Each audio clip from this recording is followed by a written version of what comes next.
আপনি যদি বাইরে বেরোনোর সময় মোবাইল চাবি আরও অন্যান্য কিছু জিনিস ভুলে যান, তাহলে এই স্মার্ট রিমাইন্ডার গ্যাজেটটাকে নিয়ে আসুন।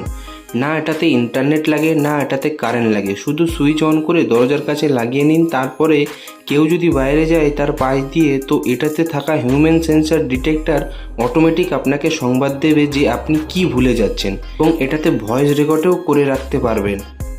তারপর এটাকে দেখুন, যদি আপনার ঘরে কোনো কিছু ভেঙে যায় তাহলে এই লো টেম্পারেচার ওয়েল্ডিং রডটাকে ট্রাই করতে পারেন। শুধু হালকা গরম করলেই এটা গলে যায়। এটা যে কোনো ভাঙা জিনিসগুলো জুড়ে দেবে। এটা দিয়ে ঘরে বসে কোনো মেশিন ছাড়াই ওয়েল্ডিং হয়ে যাবে, এবং এটার জোড়ার পর এতটাই শক্ত হয়ে যায় যে নেক্সট টাইম আর কোনো দিন ভাঙবে না সেখান থেকে। তারপরে এটাকে দেখুন, এবার থেকে থালা বাসন ধোয়ার জন্য আর হাত গন্ধ হবে না, না হাতে ঠান্ডা লাগবে। কারণ নিয়ে আসুন স্টিল তারের বাসন ধোয়া হ্যান্ডস গ্লাভসটাকে, এবং এটা আপনার কাজটাকে খুব সহজ করে দেবে। অল্প কিছু সাবান নিয়ে থালা বাসনগুলো খুবই ভালোভাবে মাজতে পারবেন, এবং এটার ভিতর দিকে ওয়াটারপ্রুফ পেপার দেওয়া আছে, যেটা ঠান্ডা জলের হাত থেকে রক্ষা করবে আপনার হাতটাকে।